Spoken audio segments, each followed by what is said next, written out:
In this fortnight's episode, gay marriage is wrestling my jimmies, what's in the news, and an interview with the Advocates for Self-Government's Brett Bittner. Welcome to The Lava Flow, channeling the flow of information to the libertarian, anarcho-capitalist, voluntarist, and agorist community. Find us at thelavaflow.com. Here's your host, Roger Paxton.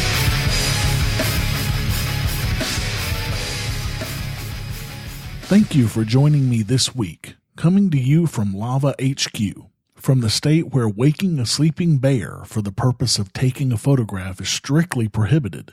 This is the show that will bring you the people, places, and events that everyone in the Liberty Revolution needs to know.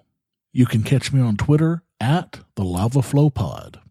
This is episode 15, the Gay Old Time Edition, and it's Tuesday, July 7th. 2015, when we've already had more than 564 people killed by police this year. What's wrestling my jimmies this week? You're about to find out. Let's do it to it. The U.S. Supreme Court has paved the way for gay marriage to be recognized in all 50 states.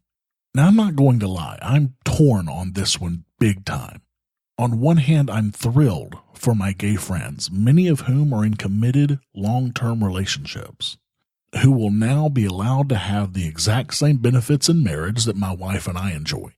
Now, I'm not naive enough to think that a piece of paper makes a relationship any stronger by any means, but our government does bestow certain benefits to couples who are married that are not available to unmarried couples. As long as this is the case, then the government must apply these rules equally, or they need to not apply them at all. This is no different than allowing blacks access to public schools or the right to vote. As Steve Horwitz said at FEE.org, government must treat all its citizens equally, and nothing paid for with tax dollars may involve invidious discrimination. It would be wrong on classical liberal grounds for a government to refuse to pay Social Security to non-whites, even though we think Social Security is an illegitimate use of government power. The same is true of same-sex marriage. If government grants certain privileges to those who are married, it must grant them equally to all of its citizens who wish to marry. In the same way that prohibitions on interracial marriage were wrong on libertarian grounds, so are the prohibitions on same-sex marriage. And this brings me to the other hand. I fully believe that the government has absolutely no business being involved in marriage. As libertarian comedian Doug Stanhope said, gay marriage is one of those trick arguments. Marriage should not be a legal institution. That is the argument you should be having. If marriage didn't exist, would you invent it? Would you go, baby, this shit we got together, it's so good, we gotta get the government in on this shit. We can't just share this commitment betweenst us. We need judges and lawyers involved in this shit. Now, of course you wouldn't, and neither would I. Look, government marriage was designed specifically to discriminate against interracial couples. Until a Supreme Court decision in 1987 in Turner v. Safely, marriage licenses were denied to discriminate against convicts in prison in some states. Then, up until last week, it was used to discriminate against gays. Now it's still being used to discriminate against polymarriages of more than two people. Government marriage is by default discriminatory. The only way to stop the discrimination is to get government completely out of the situation and allow marriage contracts to be handled by notaries or lawyers like other contracts are handled. Joe Jarvis over at joejarvis.me said, "The government didn't create this equality of marriage. They were the ones who created the inequality. As one meme says, gays are confusing freedom with permission. Anyway, the government shouldn't recognize anyone's marriage. Oppressing gays equally to straight couples does not exactly make the government the savior of the gays." It's a good point. Chief Justice John Roberts did mention polys in his dissent, strangely enough, when he said, "It is striking how much of the majority's reasoning would apply with equal force to the claim of a fundamental right to plural marriage." He's right, of course, but even most leftists aren't going to come out in support of poly marriages like they did for gay marriage. But libertarians have and will continue to. As Reason Magazine said, if the U.S. eventually recognizes polygamy the way it recognizes gay marriage, I believe that, too, will be because of early pushes by libertarians. After all, gay marriage has been legal in other countries for some time, but none has moved to legalize polygamy.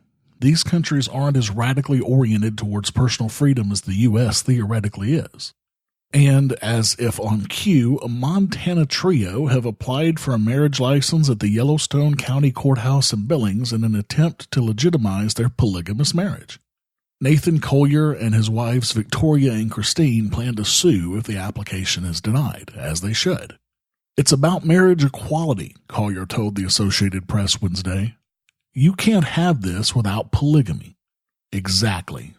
I submit you can't have marriage equality at all, as long as the government is involved. And it looks like government getting out of marriage is on the way to becoming reality in several states. Oklahoma has been flirting with this for months. Legislators in Mississippi, Alabama, and Texas are talking about doing it now in their states. The Alabama bill has been passed by the state Senate and is moving to the House. I'm sure other states will follow when their legislatures go back into session. It'll be interesting to watch this play out over the next few years. The funny thing about all of this is that libertarians have been calling for the state to get out of marriage for years so everyone who wants to marry can. Now, we finally have the bigoted right looking at getting their states out of marriage, which effectively opens up marriage for everybody. Could there be a better outcome? One thing that worries me, though, especially in light of recent events that led to businesses being forced to perform services for gay couples, is that the left will take this as an opportunity to try to ram gay marriage down the throats of the church. See what I did there? No church, judge, notary, minister, or anyone else should ever be forced to perform any kind of marriage they don't want to perform. This seems like common sense to libertarians, but to the average masses, especially the left, you'd be surprised. How else do you think that we get to the point where bakers and photographers must provide services to people that they don't want to service? Many people claim that even if you get the government out of licensing marriage, they will still be involved in any dispute or divorce of a private marriage contract. This certainly could be the case. But you could also add clauses to your marriage that resolution of disputes would be handled by a mutually agreed upon private arbitration company. I certainly see a boom for private arbitration in response to private marriages.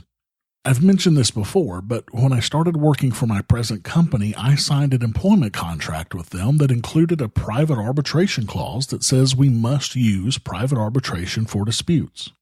I would love to have the same arrangement with my wife. As a matter of fact, if Arkansas drops marriage licenses, I'm going to have to look into getting a legal divorce from the state by ending our government marriage license and see about getting a private marriage contract instead. This is very attractive to me, frankly, because I see it as just another way of getting force out of my life, and this is something we should all be trying to do. The only politician, in my opinion, to even get this ruling mostly right was Gary Johnson. He said, while a strong argument can be made that the government should, in fact, get out of the business of defining and licensing marriage, the reality is that state and federal laws grant hundreds of benefits and privileges to married individuals. The Supreme Court's ruling ensures that the government can no longer discriminate against same-sex couples in granting those benefits and privileges. That is a great victory for individual freedom and equality. Now, I said mostly right for a reason. His last sentence is that this is a great victory for individual liberty and equality. I agree that it's a great victory for equality, but not for individual rights. The victory for individual rights will happen when the government finally gets out of marriage completely, and not before. If this were a victory for individual rights, any individual would be able to marry whoever they want to, or however many people they want to. This is still not the case. No matter what, though, I can't wait for the next reality TV show to hit the market, Gay Divorce Court. Have you subscribed to the Lava Flow on iTunes or any mobile device yet? Then what's wrong with you? Go to thelavaflow.com/subscribe so you don't miss a minute of the show. And while you're subscribing, make sure to leave me a 5-star rating and review the show to help others find our podcast. thelavaflow.com/subscribe. What's in the news? The news you need to know from a libertarian perspective. In the Dread Pirate Roberts Got Screwed news, in the last 2 weeks, 2 agents who were directly involved in the Silk Road case from 2 different agencies both pled guilty for stealing bitcoins during the investigation. Former Secret Service agent Sean W. Bridges and Drug Enforcement Administration agent Carl Force, and of course his last name is Force, both pled guilty to wire fraud, money laundering, and other crimes after stealing over $1 million worth of Bitcoin while investigating the Dread Pirate Roberts. Force was the lead undercover agent in direct communication with DPR during the investigation. On top of stealing Bitcoins, Force offered to sell DPR fake driver's licenses in exchange for Bitcoin, and even sold behind-the-scenes information on law enforcement officials. Of course, even though this information was available to prosecutors at the time of the DPR trial, the judge refused to allow any information about the crooked agents to be shown to the jurors. I think a couple of crooked, thieving agents in the top echelon of the investigation is something the jury should have heard everything about.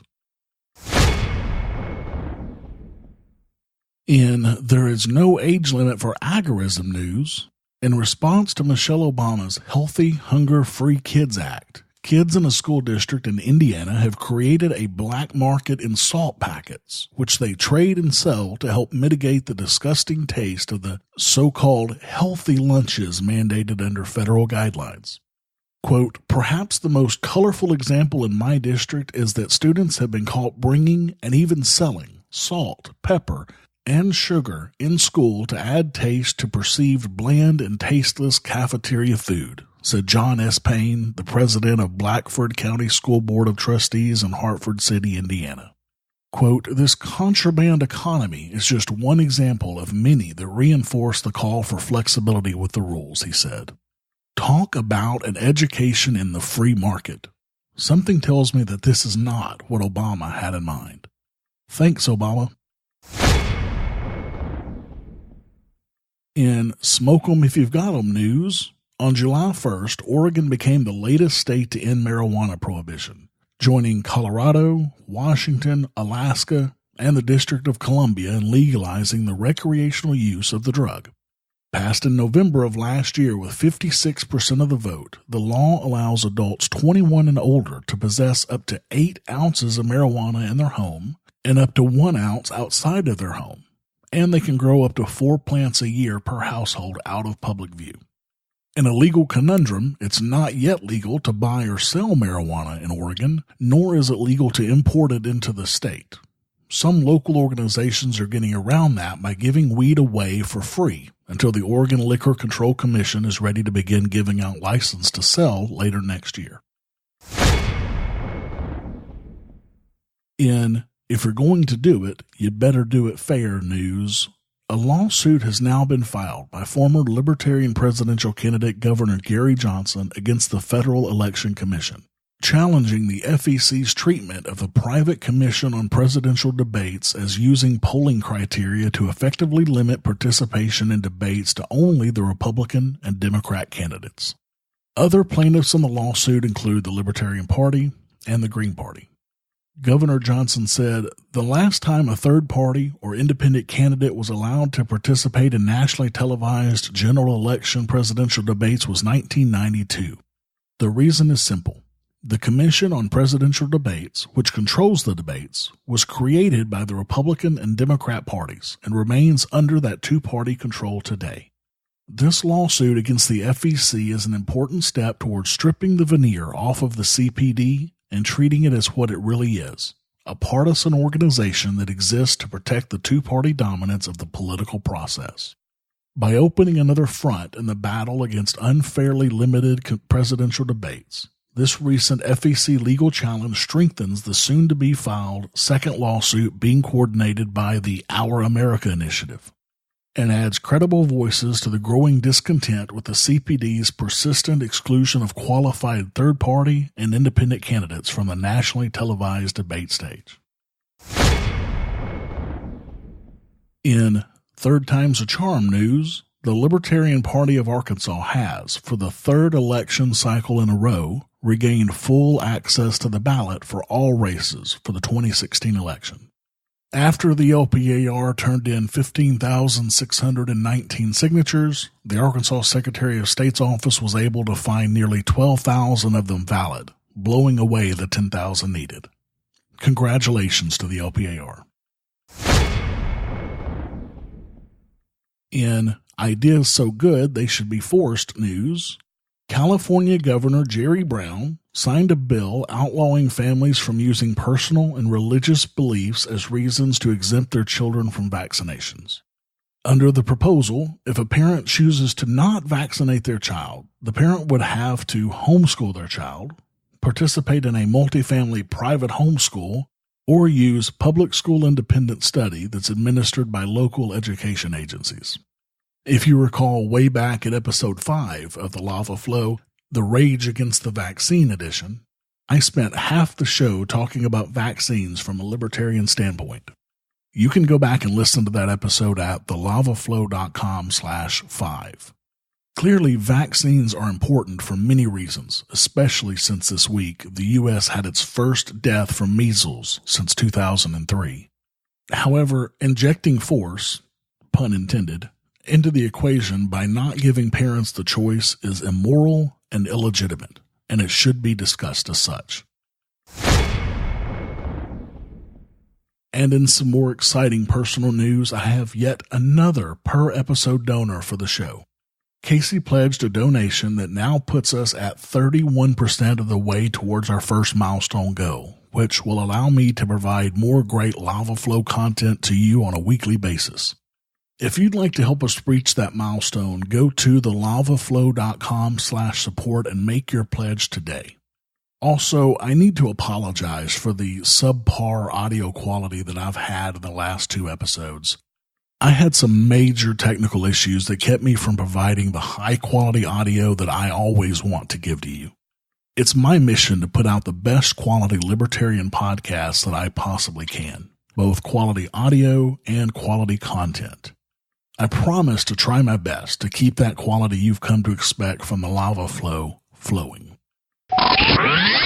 Exercise your free market muscles by going to thelavaflow.com/support and giving a per episode donation of as little as $1 an episode, or use Bitcoin. Get exclusive content, rewards, and help the Lava Flow become fiscally neutral while providing you more content. thelavaflow.com/support. Libertarians on the Hot Plate, an interview segment with hot libertarians. So I had the great pleasure of interviewing my good friend Brett Bittner, since he recently was named the executive director to the Advocates for Self-Government in April. I've known Brett for a lot of years now, and if you want to talk about a libertarian who gets things done, this is the guy to talk to. He is formerly the executive director of the Libertarian Party of Georgia, chairman of the Libertarian State Leadership Alliance, and currently is the alternate Region 3 representative on the Libertarian National Committee. He was also elected not once, but twice to the Marietta City School Board as a Libertarian. He does a bunch of other stuff too, but it's mostly boring, so I'm not going to mention all of that. He likely has a full bio up at theadvocates.org if you're interested in reading it. So, like I've said, I've known Brett for several years now in our work in the LP, and when I heard he got the position at the Advocates, I had to get him on here to talk about it. In the interview, he goes into a bit about what the Advocates do for the libertarian movement, but this organization does great work, and I'm glad to see Brett take over the helm over there. I encourage you to take a look at the Advocates. Now, this was perhaps the strangest interview I've ever done or been a part of to date. I was testing out a beta program to try and get really great audio quality out of this interview, and since it's still in beta, it's, of course, a bit buggy. We ended up doing the first half of this interview nearly a month before the second half of the interview. Once we finally got the technical issues sorted out, I was able to finish this up recently. I want to thank Brett not only for doing the interview, but also for his patience and understanding as I sorted through these issues. If you're interested in hearing his thoughts on the recent Supreme Court decision regarding gay marriage and other topics that I just couldn't fit into the show, go to thelavaflow.com/support and give a per episode donation of at least $2.50 using either Bitcoin or Federal Reserve notes, and you will get full access to all of my interviews and other goodies as well. I know you're all just chomping at the bit, so let's get right into this interview. What exactly is the Advocates for Self-Government? What does it do? And how does it relate to the libertarian, anarcho-capitalist, voluntarist, and even the agorist community? Well, the Advocates for Self-Government is a libertarian education organization. We focus on identifying new libertarians. We also provide communication resources for communicating libertarian ideals for existing libertarians. The way that works with the other parts of the libertarian movement and the libertarian community is that we aren't party specific, we aren't philosophy specific. You mentioned a lot of, subdivisions of what I consider the libertarian movement when you talk about agorists and anarcho-capitalists and voluntarists. You still want to be able to talk about the ideas of liberty in a way that makes liberty sound as good as it really is. And part of what we're charged with doing is helping existing people within the libertarian movement who are already identified at some point, regardless of what subset that they classify themselves in, with those tools, those tips, and those techniques to effectively share a libertarian message. I've always kind of been under the impression that the Advocates is not really officially affiliated with the Libertarian Party, but certainly an advocate and an ally of the LP. So it sounds like you guys are nonpartisan, but how do you guys fit in with the Libertarian Party, or do you in any way? Well, I think that because of the party label and having so many similar goals and objectives, you see a lot of crossover. Former President Sharon Harris was a founder of the Georgia Libertarian Party. When it started in 1972. Personally, I was formerly the executive director for the Libertarian Party of Georgia, and I currently serve on the Libertarian National Committee in my spare time. And you mentioned Sharon Harris, who's a fantastic libertarian. I love her to death. So she's no longer the president, I understand, and you have kind of taken over that role, or exactly what's kind of going on there? Well, she served as president of the organization for the last 20 years, and at the end of April, she decided that it was, well, not at the end of April, but the end of April was the time that she thought was best for her to retire. She's still very active within the libertarian community and the libertarian movement, but not doing it as the president of the Advocates for Self-Government any longer. I came on as the person who took the helm, and there have been changes with regard to the structure of the organization. Obviously, operating for the last 20 years in one way, with a president who served on the board and as the face of the organization. The only thing that's really different now is I have a different title. I'm the executive director for the Advocates for Self-Government. I do not serve as a board member. But essentially, I'm tasked with doing the same things that she was. We've just had a little bit of a change in the structure as the board decided that they wanted to move away from the previous model, which had been in place since 1985 when Marshall Fritz founded the organization. He served as its first president from 1985 to 1990, followed by Carol Ann Rand from 1990 to 1995, and then followed by Sharon Harris, 1995, until just a couple of weeks ago. So it's a change in the way that the organization operates from an internal perspective. But I would equate our two roles, her exiting role and my new role, as very similar. So you've mentioned that the Advocates is one of their goals is to reach out to new libertarians. Another goal is to give communications resources and information to existing libertarians.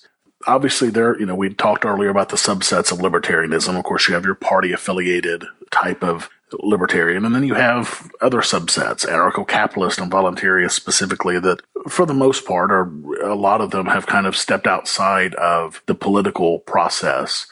Are the things that the advocates do as far as communications goes, are those things applicable to those sorts of libertarians as well? I think so, because we're talking about the same principles and ideals. We're just going about them in a different way. Some people have chosen a political path, whether it's through the party system and then there are others that have taken a more philosophical, non-political path by exempting themselves or withdrawing from the system as they live their lives. And I think that both are valid ways to accomplish change. It's just a matter of how people want to put forth their energy. But at the end of the day, I think we're all looking for a freer, friendlier, more prosperous society. And we see that the avenue that liberty provides is one that will get us there. In what we see as people have the individual liberty to make decisions for themselves and the personal responsibility that is necessary to accompany those decisions. So I've heard something about an initiative by the advocates called Walk the Walk. Can you kind of explain what that is and why it's so important? Sure. Walk the Walk is a personal initiative of mine. I found that one of the best ways to have ongoing outreach is to be a shining example of what it means to be a libertarian. We can talk all day about principles. We can talk all day about liberty. We can talk about economic trade-offs. We can talk about freedom. We can talk about classical liberalism. But at the end of the day, if we aren't living the things that we're talking about, if we aren't helping people voluntarily in our community, if we aren't supporting charity rather than outsourcing that duty to government, if we aren't doing the things that we preach, then we're not going to be as effective. For me, I would rather help the lady down the street who can't cut the grass myself rather than have somebody nearby where I live call code enforcement to say that her grass is too high because they've outsourced that charity to government. And it isn't really charity because all they're doing is not finding out about the situation and immediately calling big government in to make that solution. And the solution is really just to force her to act. I would rather introduce myself, find out the situation, and help in a way that I can. You saw this through Carl Hess, who was a former speechwriter for Barry Goldwater. He had a very similar philosophy in the way that he lived his life, especially when he was facing a lot of IRS tax liens and he was doing a lot of work in a barter capacity so that there wasn't any income to be seized. And so at the end of the day, I think we become better libertarians, better voluntarists, better anarcho-capitalists, better agorists, if we are showing that we understand what we're talking about and we're putting it into action. And I like to say that there are a lot of people who can talk the talk, but there are very few who are actually out there with walking the walk. I can't say I disagree with that. I think you're absolutely right, and I'm certainly one of those. I mean, I don't pay attention to what's going on with my neighbors like I should. I mean, what you're talking about here is more of, it sounds almost like community organization from kind of a libertarian perspective instead of a liberal welfare state perspective is what it sounds like. A little bit. And you know what? I wouldn't shy away from the community organizer label regardless of the negative connotations that it may hold. I think that it is important for you to know what's going on in your community, especially at the very local level. Knowing your neighbors, knowing the people around you, knowing the people in your community, in your town, in your neighborhood. I'm in a unique situation in that I live in a very big city, but I live in a neighborhood where I can easily get in touch with my neighbors without a whole lot of effort, and we have a sense of community.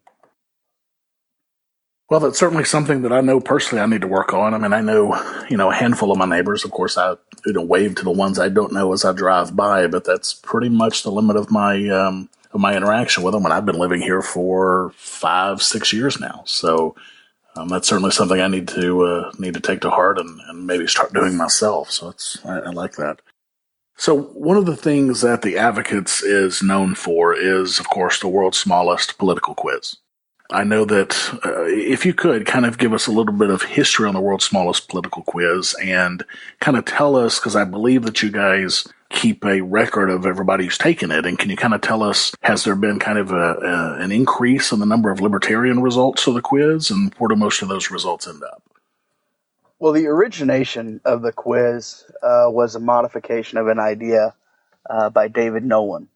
He created what he called the Nolan chart, which was a challenge to the dominant left-right political model that we see a lot of Americans embracing today. And you and I both know that the left-right political model doesn't really account for libertarians. It doesn't account for those who don't necessarily fall into a conservative or a liberal camp. And David, who was a co-founder of the National Libertarian Party back in Colorado in 1971, saw that, and about 15 years after he started with the Nolan chart and charting people as something beyond the left-right paradigm, Marshall Fritz, who had been working on a way to bring about a free society by empowering those who love liberty, said, you know what, let's put some questions to it so we can really mark where people are. And I actually had the opportunity to go through the first quiz with the original questions printed on a dot matrix printer paper just this week as I pulled out the old. And by the way, it used to not be only 10 questions. It used to be 20 questions. And I actually took the original quiz with the original electric powered light up board that I have in my office in the archives. And it gave me an opportunity to start with the beginning in 1987 with the first ideas with regard to how you are able to fit when you look at things from a self-government perspective. And so it started with the Nolan chart, which was a square.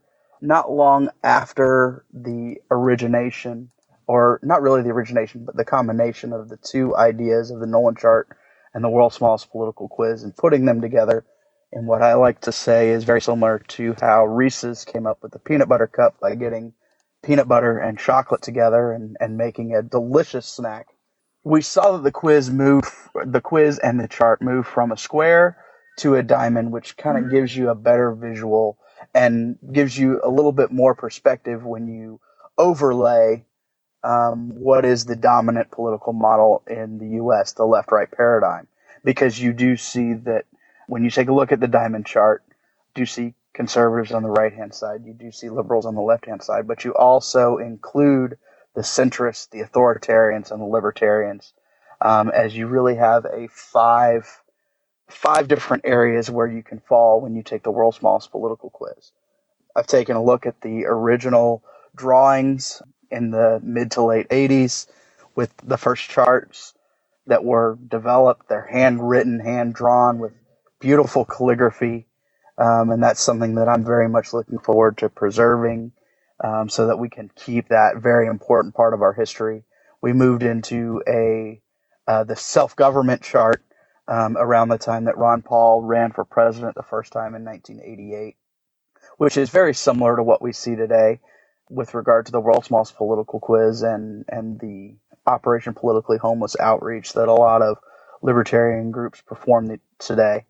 And it's gradually progressed. At this time, we've had it on the internet now for right about 16 years, and we've seen that it's been taken over 23 million times. And so there are a lot of people that are looking at the quiz and they're being introduced to ideas and concepts that they may have never been introduced otherwise. And, so we're in the last year, it was taken about 1 million times. I actually just ran the numbers for the last 12 months, and it was right at 1 million for May 1st, 2014 to April 30th, 2015. If there's one thing that you could say to every libertarian in the world, what would it be? And I know if it were Nick Sarwark, he'd say, show up, be nice. Gosh, what's his last one? And win. But from Brett Bittner, what would you say to every libertarian in the world? I love Nick Sarwark, show up, be nice, and win. That's something that I've talked about a little bit. The thing that I have to say is walk the walk, man. You got to live the life that you're talking about. You've got to show that you can live without using the government to coerce and force people into doing what you want. You've got to be able to show that you can do things without relying on government to have them done. Whether it's, just helping out a neighbor who needs their driveway, driveway cleared of snow when it's snowing out, or, it's just helping out your fellow man without outsourcing that duty to government. And if we're not walking the walk, then we don't really have a leg to stand on when it comes to talking the talk, because let's face it, there are far fewer of us than there are of the other side. And they're employing higher dollar, higher power tactics than we're going to be able to afford, at least in the near term, to get their message out. And so we're going to have to do it in a very grassroots way. And I mean an actual grassroots way, not an astroturfed kind of fake grassroots movement. What we're going to have to do is we're going to have to show them this is how the world can operate. We can all be peaceful. We can all voluntarily interact with the people that we want to interact with, and we can all be prosperous when we do that. And if we can't do that, then we might as well pack it up, because if we're not going to be examples, then we're just going to be talkers, and we're no different, because we're only operating on intent, not operating on outcome. And I couldn't agree more. As a matter of fact, every episode I do a rant at the beginning of my podcast called What's Wrestling My Jimmies? What's Wrestling My Jimmies this past episode was be nice. And essentially I was trying to convince others that the way that I have done things in the past is not the way to do it. We need to be nice. And I got that specifically from Nick. It was a great speech that he gave here in Arkansas.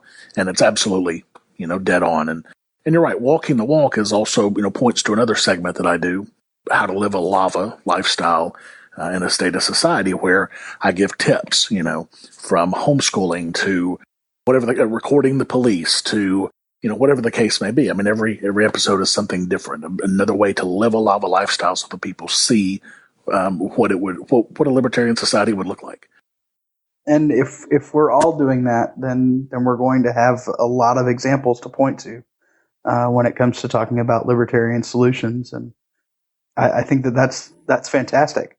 I love a lot of what Nick has to say. I was a big supporter of his when he ran for chairman for the Libertarian National Committee. I'm happy to serve with him. I represent Indiana, Michigan, Ohio, and Kentucky on the Libertarian National Committee as their alternate.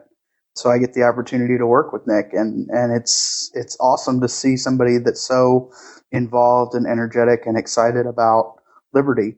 There are a lot of people that are just kind of in it to be, I don't know, curmudgeons maybe. It just feels like there are a lot of people that are just in it to whine and complain, but aren't ready to roll up their sleeves and get something done. And if you listen to what he has to say, especially when it comes to showing up, man, I could tell you times when I was on the school board, and as soon as the awards and announcements are done, there's like 2 people in the audience. Well, when there's only 2 people in the audience, one of those people is going to be very influential, or even a third person would be very influential in the conversation that happens. And so I totally see the show up part. I totally see the be nice part. One of the things around my office is people get the Bittner treatment, which is just the way that I interact with people. I think that it's important to show respect for somebody, respect for their time, respect for their thoughts, respect for their opinions. And it's all about being nice, because if you're a jerk, who wants to hang out with a jerk? And if you can't hang out with somebody, how are you going to be able to persuade them? And winning is kind of the last piece of that, because when we do show up and we are nice, and we can incorporate a few things that I've talked about walking the walk and listening, then we are going to win. And it's not a zero-sum game. We can all win. It doesn't necessarily have to be that in a conversation with someone that I win them over to libertarianism, that there's about an idea or an issue that somebody has to lose. It's just that now there's another person that believes the same thing that I do. And as we enter the marketplace of ideas, the more people who have more ideas about how we can solve issues, the better off we're all going to be if we're able to insert those ideas into the conversation. If people want to learn more about the advocates or, donate, I assume you guys take donations. What would they need to do? Oh, we'd be happy to take donations. Everything can actually be done through our website at theadvocates.org. If you add /quiz, you could take the world's smallest political quiz. It's been taken over 22 million times, and it's something that you can find out what your political tendencies are. It's not going to necessarily pigeonhole you as this is what you are and this is what you should do. It's just taking a look at what your tendencies are when it comes to political issues, whether you're freedom-oriented, whether you're a more conservative person who's very freedom-oriented when it comes to economic issues, whether you're somebody who's a little more liberal or progressive who's very freedom-oriented when it comes to personal issues, whether you're somebody who's just kind of in the middle and is a centrist and really doesn't have a strong sway or pull to one side or the other, whether you're freedom-oriented all the way around, like libertarians are on both economic and personal issues. But it gives you an opportunity to see what your political tendencies are. For those who like what we do at The Advocates, I highly encourage you to go to theadvocates.org/donate. Any gift amount is welcome. I like to see what we're doing. We have several programs that we administer through The Advocates. One of them that is probably the most beneficial right now, aside from the quiz, which is our most popular, but is a program that we have a donor who gives for us to make sure that every liberty-oriented group on a college campus in the United States has access to the world's smallest political quiz and an Operation Politically Homeless kit, where they're able to table or do an outreach booth wherever they want on campus. But it's to help kind of direct some of the younger minds, the millennial generation, the non-joiners that I talked about a little bit earlier. That campus outreach is something that's going to pay off in the long run when it comes to the libertarian movement. And by making sure that that's something that happens, I think that's probably one of the most valuable programs that we have for the future. I think the quiz is the most valuable thing that we have in the present. Very excited about what we're working on to augment the quiz going forward. I've long thought, what now when you're talking to somebody who's taking the quiz, what now? Well, we're actually working on that. I had an idea that was a Ferrari. If I was right, awesome. But if I was wrong, then we wasted a lot of time and a lot of money. So, we're retooling the way that we go there. And I'm starting off with a go-kart with an engine, and eventually we're going to add brakes and a steering wheel and maybe a seat belt, and eventually we'll be at the Ferrari model, and it may be a completely different Ferrari model than what I was thinking in the beginning. But that's something that we're working on to answer I've taken the quiz, what now? And we're working to answer that as the next step. And that's something that 2015 has been a big focus for me in doing. And as I'm building the team here in Indianapolis, it's giving me more freedom to work on that and having less to do with operations, which is fantastic because it's a very creative outlet, and it's going to be something that I think is going to add so much value to the libertarian community, not just the advocates, but Students for Liberty, Young Americans for Liberty, the Libertarian Party. We're even going to see candidates that are going to be able to use this. They're going to be able to talk about some of the issues, and it really does blend all of the things that we're about. We're about libertarian communication. This is going to be persuasive libertarian communication. This is going to be about the quiz because that's the cornerstone that it's built on. And it's really going to be helpful, I think, to people who struggle with talking about issues to really be able to take some talking points that they see or take some key phrases that they see and hear in this program and make them better libertarian communicators. Will we see any changes in the quiz, or is the quiz pretty much itself going to remain the same? I know it's been static for quite some time. Yeah, it's been static for just over 10 years. And a lot of that has to do with how difficult it is to have an accurate outcome when you change questions. There are some questions that I believe to be outdated, but I have bigger things to focus on right now, specifically with the project that I was talking about, the what now after you take the quiz.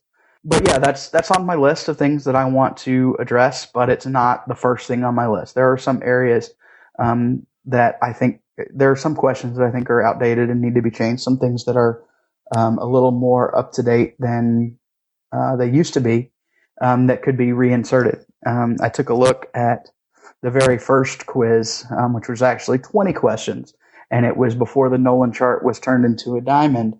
And it's something that I have in my office as an archive of where we began. And it's an electronic quiz. You actually plug it into the wall, and there are a bunch of switches based on your answers. And the goal, obviously, when you're going through and you're a libertarian like me, is to get a perfect score.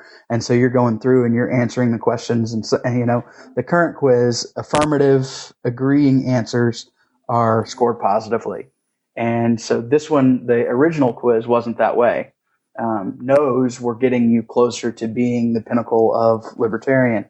And so obviously we've seen changes. We've been through 4 or 5 iterations of the quiz itself. We've had several different posters that have been released, some going back as far as the electronic sign that I have, whose battery does not last as long as it once did, but I do keep it plugged in just in case I need to take that giant thing somewhere, although it is a lot easier for me to just grab a poster to administer. I think that we will see some changes, but the key for us is accuracy. We're often accused of leading people to libertarianism, and what I think that people don't realize is the people who are truly conservative are going to show up in the conservative area. The people that are truly liberal or progressive are going to show up in the liberal area. The people that are truly in the center are going to show up there, and the people who have a libertarian political tendency are going to show up at the top. And the ones that love big government are going to show up at the bottom, and it's not a left-right game. One of the major reasons that there even is a quiz is David Nolan said, look, there's way more to politics than left and right. So let's expand it. Let's make it more than just a line. Let's make it 2-dimensional. And so that's where the quiz, where the Nolan chart came from. Then it was turned on its side to become a diamond chart, to be a little more accurate and to kind of give people the visual that they expect. And so when we make the changes, what we're going to be looking to do is make sure that we continue to have an accurate assessment of people's political tendency. And so it may be easy to say, oh, well, we can just remove this personal issues question, put this personal issues question in its place. But at the end of the day, are we really, because people are so different and issues are not that tied together, are people still going to be accurately mapped on the diamond chart? Or are we going to see that there's a change because of a change in the quiz? And we want to make sure that people are accurately mapped. And so that's the difficult part, because we're going to have to focus group it. We're going to have to do some research to make sure for us that people are ending up where they should end up. It's real easy to say, oh, well, you just take this question out and replace it with this. But we really want to make sure that we keep the accuracy that the quiz provides so that we can have accurate results and we can give people an accurate view of how their political tendency is in such a very short time as we have them for the 10 questions that come on what is the world's smallest political quiz. So, to put you on the spot, are you prepared to tell everybody what your score is on the world's smallest political quiz? Oh, I've been 100 for a long time. Excellent. I've been at the very top since as long as I can remember. I don't know, other than joking around, that I've ever been there.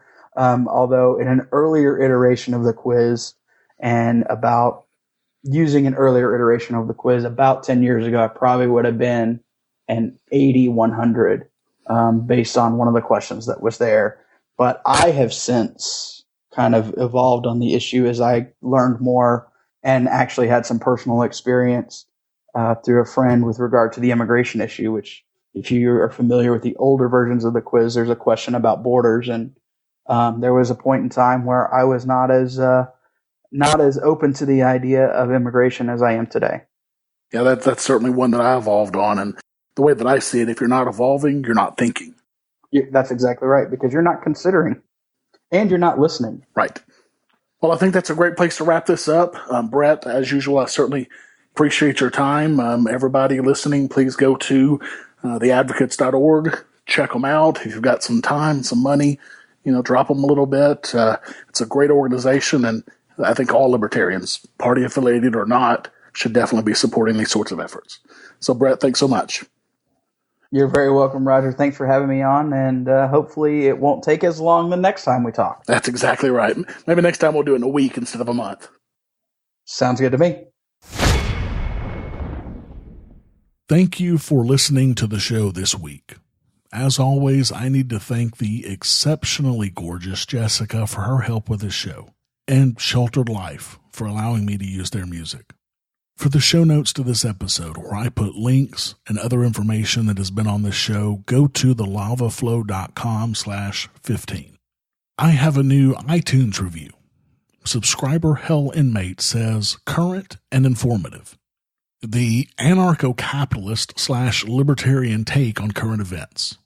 Paxton's opinions and interpretation are always entertaining, quite insightful, and always well-researched. His perspective on what is happening this week on the viral videos and memes on the internet are worth the listen alone. He will find the story behind it and give his libertarian perspective. He also will keep you up on as much as he can for a half hour every 2 weeks on the latest debacle in Washington. The occasional discussion of libertarians and the controversies within the shade of the ideology are also very informative. Well worth your time. Well worth your time.